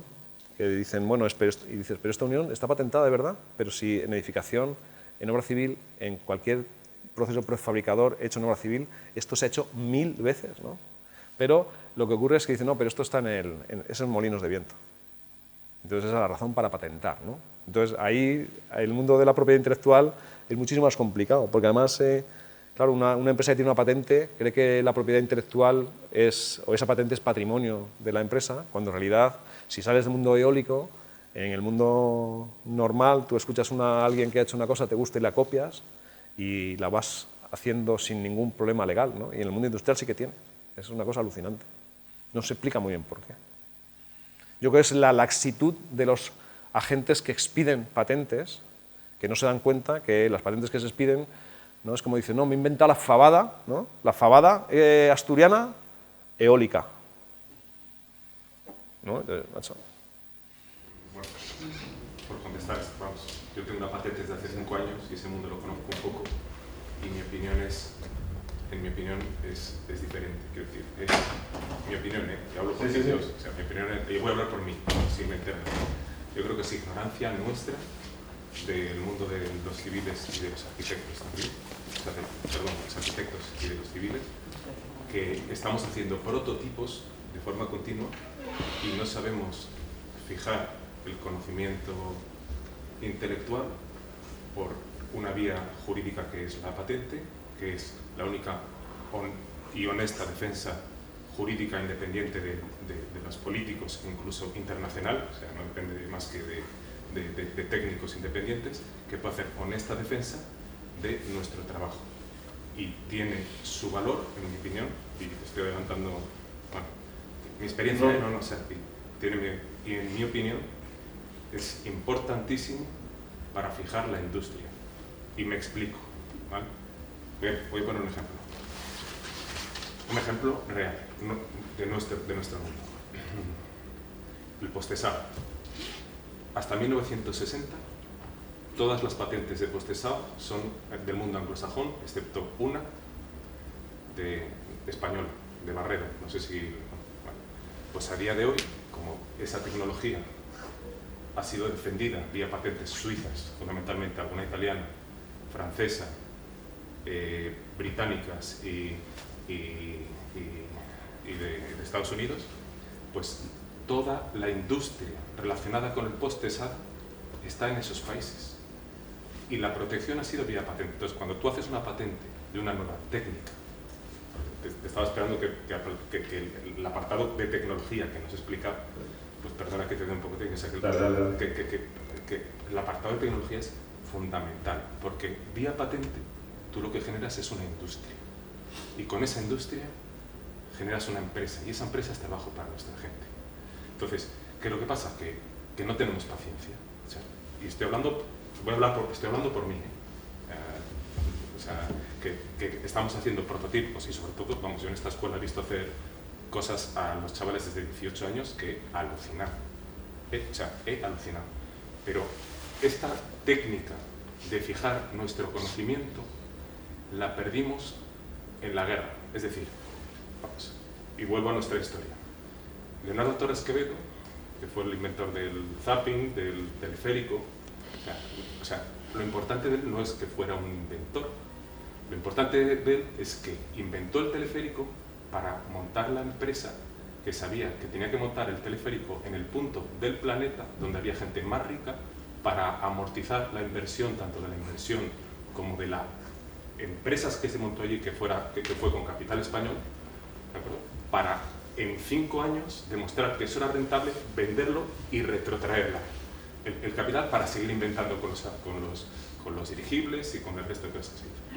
Entonces, mi tesis, que puedo estar equivocado, ¿no? Pero la tesis que yo tengo es que con la guerra civil perdimos esa metodología de fijar la técnica que la perdimos con la guerra civil, 40 años de aislamiento, o sea, no hace útil una patente, y cuando sales al exterior, 40 años que hemos estado recibiendo fondos, recibiendo ayuda de Europa, tampoco, porque si el mercado tuyo, si no tienes que salir fuera, no haces defensa de tu trabajo, y ahora es cuando estamos empezando a retomar una técnica que, en mi opinión, fuimos punteros con Leonardo Torres Quevedo y con, no sé si, de los Ríos también, un asturiano, un ingeniero también asturiano también, que hizo las cubiertas del Estadio de Oviedo, alguna, o sea, y esa técnica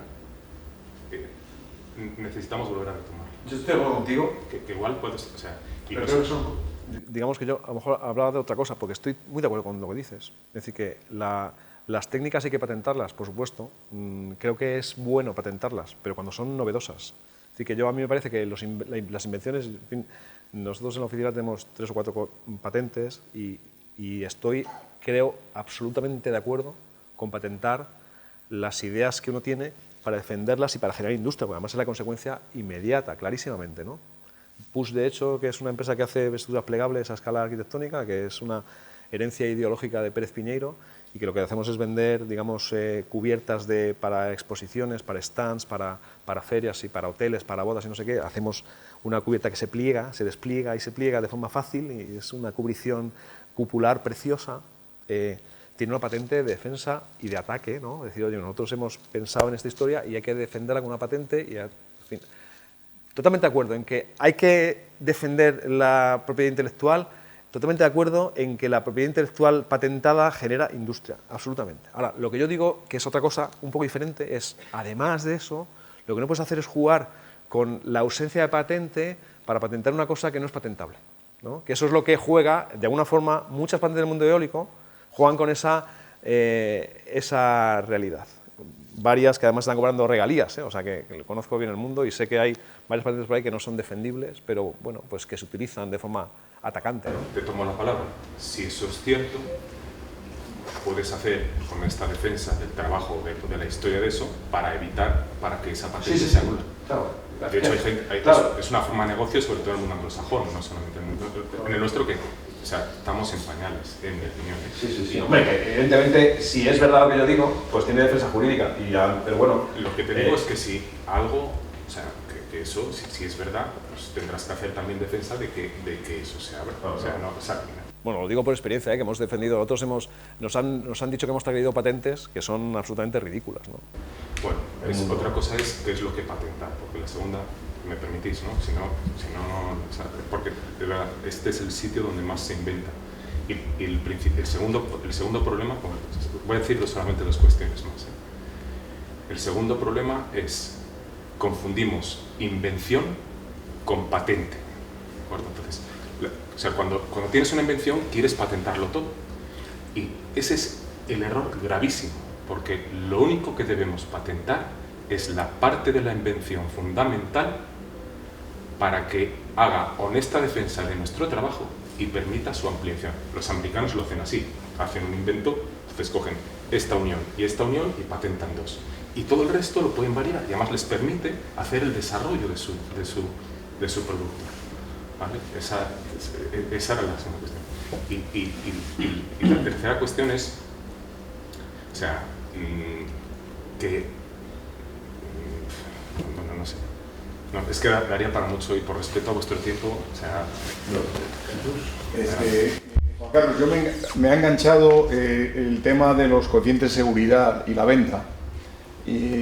A mí personalmente me ha afectado los derrumbes que ha habido, el tema de Vigo, que es más simple, pero que hubo más de 400 heridos y, como sabéis, si hubiera habido marea alta hubiera cambiado radicalmente el resultado, y luego obviamente lo del puente de Génova. Y entonces, intentando transmitir que las estructuras que tenemos no son lo seguras que esta sociedad admitiría, y que eso no quiere decir que se estén cayendo pocas. Entonces, esta reflexión que tú has hecho me parece muy importante, pero la sociedad no es consciente de ello, y ahora estoy pensando, por ejemplo, en todo el problema de las infraestructuras del transporte, por no tocar todo el tema de edificación que tú has tocado, de que realmente si queremos garantizar el nivel de seguridad que la sociedad requiere, nos tenemos que gastar mucho más dinero en mantenimiento, en formación y en conocimiento, que no tenemos en algunos casos suficiente conocimiento,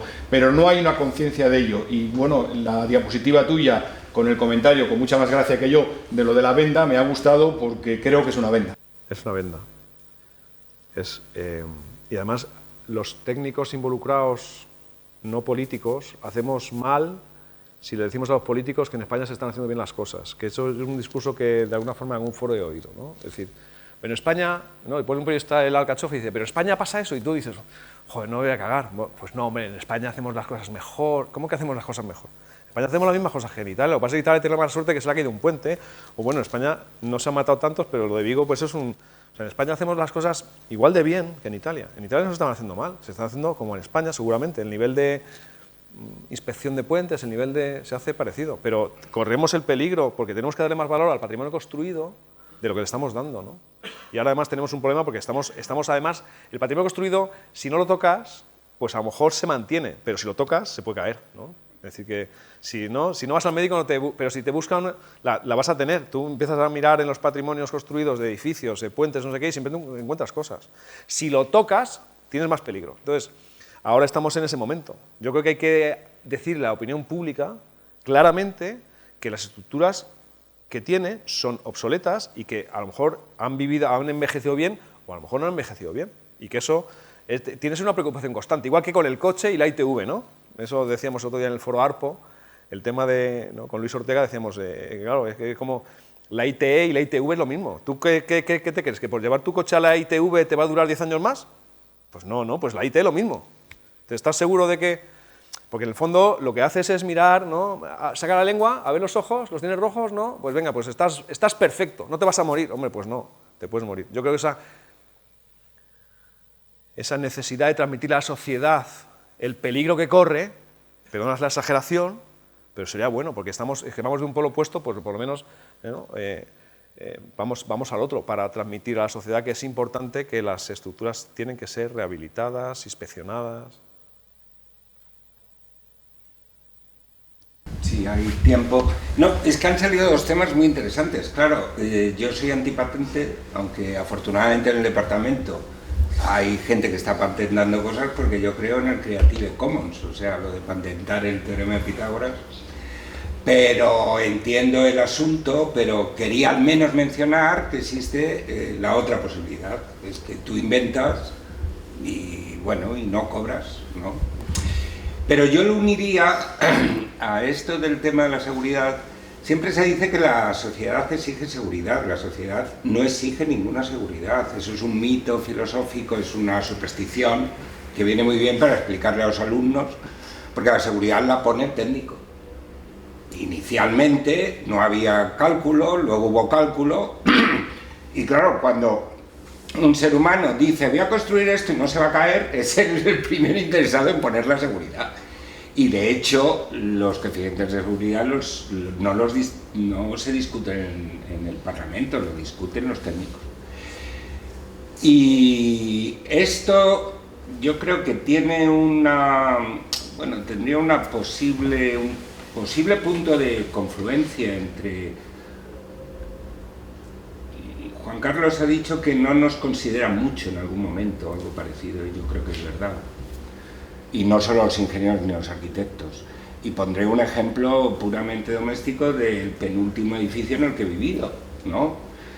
Yo hasta hace nada llevaba viviendo en casa de otras personas o de alquiler, y en este edificio vivía de alquiler, y veo para mi sorpresa que están haciendo una obra donde se están cargando una hermosa viga de hormigón armado.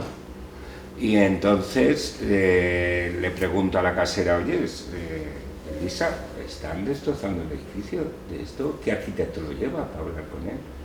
Y dice, uy, yo no sé, habla con la presidenta.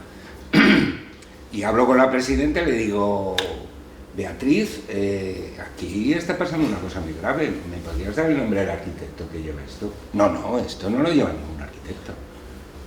Y ese problema se viste precisamente con las ITVs y las ITES, ¿no? Vivimos en una sociedad que da igual que des clase mal. Si has hecho la guía docente bien, has hecho el informe docente bien, en plazo, a punto, lo has metido en una aplicación informática infumable, etcétera, la sociedad es perfecta. Y mientras, y lo que yo soy un optimista informado, es decir, un pesimista, y no veo que la cosa vaya mejor, porque cada vez, y esto es, yo creo, una tendencia que ha sido escrita el siglo pasado en un montón de disciplinas, la gente, tiene mucho que ver con tu charla, en vez de tener claros cuáles son los conceptos y las cosas fundamentales, cada vez se refugian más en la instrumentalización. Los economistas monetarios se distraen con instrumentos de análisis y de cálculo. La sociedad se distrae con la IT, con el ITV. Ahora el gobierno ha decidido que en 2040 todos los coches son eléctricos.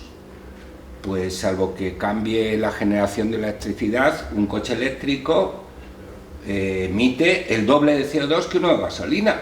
Lo que pasa es que no lo emite en la ciudad, lo emite en Aspontes, en Galicia, y allí que sufran la contaminación. Toda esta especie de instrumentalización, de supersticiones, de mitos, etcétera, pues me gustaría poder decir a la sala cómo acabar con ella. No lo sé, pero me parece que es lo fundamental, es decir, que en este país tendríamos cero paro si nos pusiéramos a mirar cómo están los edificios, a rehabilitar, etcétera. Pero ¿qué están reivindicando las constructoras, las grandes constructoras de este país? Más infraestructura, no más rehabilitación. Tenemos una barbaridad de autopistas, que no hay dinero en los presupuestos del Estado para mantenerlas sin baches, pero queremos seguir construyendo más. Tenemos... Pero eso es evidente porque la gran constructora hace negocio en obras punto grandes, claro, y no en miles de obras pequeñitas. Es como lo de las eléctricas contra la distribución, la producción de energía distribuida en paneles en las viviendas frente a la concentrada en la... Vamos, es que... Pues yo creo que es decir, que no puedes esperar que las constructoras cambien esa mentalidad, yo creo. Pues es bueno enfocar hacia qué es lo que hay que decir, qué tenemos que decir los profesionales a la sociedad respecto a ciertas cosas, ¿no? El hecho de que en Martínez Campos, cuando se cae en primavera el edificio, la noticia más importante alrededor del siniestro sea que estaba en el quinto un primo del segundo, ¿no? Que además no tenía permiso laboral. Esa era lo que a la sociedad me dice, ¿cómo no vas a caer? Si estaba el tío sin permiso laboral. ¿Qué tendrá que ver? Joder, ¿por qué no enfocamos el problema en otro sitio, ¿no? El problema es que hace falta una preocupación social por la seguridad de las estructuras, por la intervención de estructuras existentes, que es muy arriesgada, muy arriesgada. Estos son fotos al azar, las que he sacado yo de una obra, pero tenemos 8 o 10 más de rehabilitación en las que las fotos son las mismas. Entonces, yo creo que es muy bueno que del polo de la frivolización respecto a la importancia de los papeles, demos nosotros el polo opuesto de la peligrosidad real de las estructuras que no son tratadas por expertos y con mucha energía y con mucho dinero para tratarlas, las puentes y las edificaciones. Totalmente de acuerdo con eso. Para mí es muy importante mantener nuestra independencia. Es decir, a mí me ha tocado a veces decir no, y hay que decir no, y con tu mejor sonrisa, y no pasa nada, y se duerme muy tranquilo.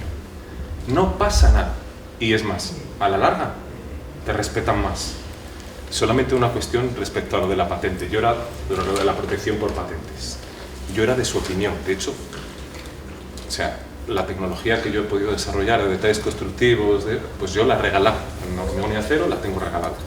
Con la satisfacción de que luego me he encontrado a compañeros míos que la están utilizando. O sea, no me llaman a mí para desarrollar esa tecnología, sino que la he contado para que cualquiera la pueda utilizar. ¿De acuerdo? Pero hacer eso no fija industria, porque yo era de esa opinión también. Lo que fija industria es la forma como la hacen los anglosajones. Es al revés. O sea, lo digo porque me gustaría volver a cambiar a la opinión previa que tenía. A mí me encantaría. Yo solo quería sacar a mí me encantaría, otro extremo, y solamente voy a poner los tres mundos, que para mí me ha tocado lidiar con los tres, y es, para mí están la arquitectura, la ingeniería civil y los industriales. ¿vale? Entonces, la arquitectura es el prototipo, el ingeniero civil desarrolla ese tipo y el que lo machaca hasta hacerlo, hasta fijarlo en la sociedad es la industria. Y la forma de trabajar es diferente. O sea, más creatividad en la arquitectura, nosotros estamos en el medio, por eso, y el trabajo de los industriales no hay que despreciarlo. Y me remito a la historia. Cuando la arquitectura perdió el respeto por la producción industrial de elementos constructivos vía vigas de estructura metálica, vía productos industriales, perdió mucho del control que tenía.